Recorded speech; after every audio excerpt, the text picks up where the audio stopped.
আসসালামু আলাইকুম রহমতুল্লাহি ওবরাকাত। তাহলে কি জাতীয় পার্টি প্রধান বিরোধী দল হতে যাচ্ছে? কেন আমি মনে করছি যে জাতীয় পার্টি প্রধান বিরোধী দল হতে যাচ্ছে সেটাই বিশ্লেষণ করার চেষ্টা করব ইনশাআল্লাহ। ফেব্রুয়ারিতে নির্বাচন নিয়ে বিএনপির সাথে জামাত, চরমোনাই, এনসিপি মুখোমুখি অবস্থায় রয়েছে। মানে জামাত, এনসিপি এবং চরমোনাই এই তিনটা দল তাদের নির্দিষ্ট কিছু দাবি দেওয়া না মানলে তারা নির্বাচনে যাবে না বলে হুঁশিয়ারি দিয়েছে এবং নির্বাচন ঠেকানোর হুঁশিয়ারিও দিয়েছিল। বোঝাই যাচ্ছিল যে এই নির্বাচন ইস্যুকে কেন্দ্র করে বা পিআর পদ্ধতিকে কেন্দ্র করে এই দুইটা গ্রুপ দ্বন্দ্বে লিপ্ত হতে যাচ্ছে এবং সেই দ্বন্দ্বের আশঙ্কা সবাই করছিল এবং তারা যদি দ্বন্দ্বে লিপ্ত হয় তাহলে 1-11 আসারও সম্ভাবনা বা সেই শঙ্কা অনেকেই করছিল। কিন্তু বর্তমান পরিস্থিতি যদি আপনারা খেয়াল করেন তাহলে এটা বোঝাই যাচ্ছে যে জামাত তাদের মতো করে তাদের দাবি দেওয়া আদায় করার চেষ্টা করবে, কিন্তু তারা মুখোমুখি কখনো সংঘর্ষে লিপ্ত হবে না। এখন পর্যন্ত সেরকম পরিস্থিতি দেখা যাচ্ছে, কারণ জামাত বলেন বা তারেক রহমান বলেন, দুইটা দলেরই ভয় রয়েছে যে তারা যদি মুখোমুখি লড়াইয়ে নেমে যায় তাহলে তৃতীয় শক্তির আবির্ভাব হতে পারে। অতএব তৃতীয় শক্তির আবির্ভাব এটা অবশ্যই জামাতও চাইবে না, এনসিপিও চাইবে না, এমনকি বিএনপিও চাইবে না। অতএব আমি এখন যেটা মনে করছি সেটা হচ্ছে জামাত তাদের দাবি আদায়ে অবশ্যই আন্দোলনে থাকবে বা বিভিন্ন রকম বক্তব্যে থাকবে, কিন্তু শেষ পর্যন্ত জামাত নির্বাচনে অংশগ্রহণ করবে। এর অনেকগুলো কারণ রয়েছে, সেগুলো আমি এখন ব্যাখ্যা করব না।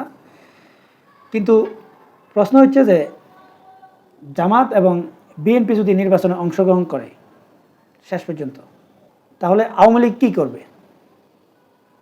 বর্তমান সময়ে আওয়ামী লীগ এমন একটা পরিস্থিতিতে আছে যে আপনারা দেখেছেন যে ধানমন্ডি 32-এ তারা ফুলের শ্রদ্ধা জানাতে যাবে।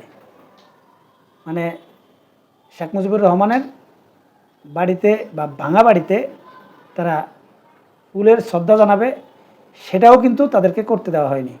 এমনকি একজন রিক্সা চালক সেখানে ফুল দিতে গিয়েছিল, তাকেও কিন্তু শেষ পর্যন্ত অ্যারেস্ট করা হয়েছে। এখন শুনলাম তাকে জামিন দেওয়া হয়েছে। অবশ্য তাকে জামিন না দেওয়ার কোনো কারণে আমি দেখি না, সে অবশ্যই জামিন পাওয়ার যোগ্য এবং আমি এটাও মনে করি যে কাউকে ভালোবেসে তার বাড়িতে ফুল দিতে পারে, এটা আমি অপরাধ মনে করি না। কিন্তু তাদেরকে ফুল দিতে বাধা দেওয়া, এটাকে আমি অপরাধ মনে করি, কারণ এটা অবশ্যই উচিত হয়নি বা উচিত না। কিন্তু তারা যদি সেখানে বসে যদি কোনো বিশৃঙ্খলা তৈরি করে বা কোনো ধরনের বিশৃঙ্খলা তৈরির চেষ্টা করে, সেটা কিন্তু অপরাধ হতো। তারা ফুল দিতে যাবে, এটা কেন অপরাধ হবে? যেহেতু তারা ফুল পর্যন্ত দেওয়াটাকেও আসলে অপরাধ মনে করা হচ্ছে এবং এটাকে প্রতিহত করা হচ্ছে, তাই আগামী নির্বাচনে আওয়ামী লীগ তাদের দলীয় প্রতীক নিয়ে আসুক বা তাদের নিবন্ধন থাকলেও যদি তারা দলীয় প্রতীক নিয়ে যদি নির্বাচন করতেও আসে, তাদেরকে নির্বাচনের মাঠে দাঁড়াতে দেবে না, এটা নিশ্চিত। কারণ এইখানে শুধু বিএনপি কাজ করবে তা না, এখানে বিএনপিও কাজ করবে, জামাতও কাজ করবে, এনসিপিও করবে বা অন্যান্য ছোটোখাটো যেসব দলগুলো রয়েছে তারাও করবে। তাই আমার কেন জানি মনে হয় যে আওয়ামী লীগের কাছে আগামী নির্বাচনের অপশন থাকবে স্বতন্ত্র প্রার্থী দেওয়া। কিন্তু আমি এটা নিশ্চিত যে আওয়ামী লীগের চিহ্নিত স্বতন্ত্র প্রার্থী দিতে পারে কিনা সেটাও কিন্তু সন্দেহ রয়েছে। যাকে দেওয়া হবে হয়তো তার উপরে আক্রমণ হতে পারে। মানে আওয়ামী লীগের জন্য নির্বাচনের যেই সমতল মাঠ, এটা কিন্তু থাকবে না। হয়তো এই নির্বাচনটাকে বিতর্কিত করার জন্য বা এই নির্বাচনের সময় তাদের এই জাতীয় কর্মকাণ্ডগুলোকে বহির্বিশ্বে উপস্থাপন করার জন্য তারা সেরকম পরিকল্পনা করলেও করতে পারে।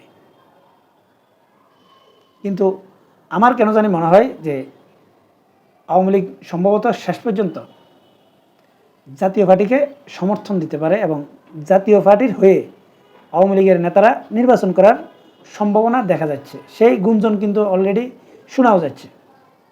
কিন্তু আমার ধারণা আসলে শেষ পর্যন্ত আওয়ামী লীগ জাতীয় পার্টির সাথে মিলেই কিন্তু নির্বাচন করতে পারে।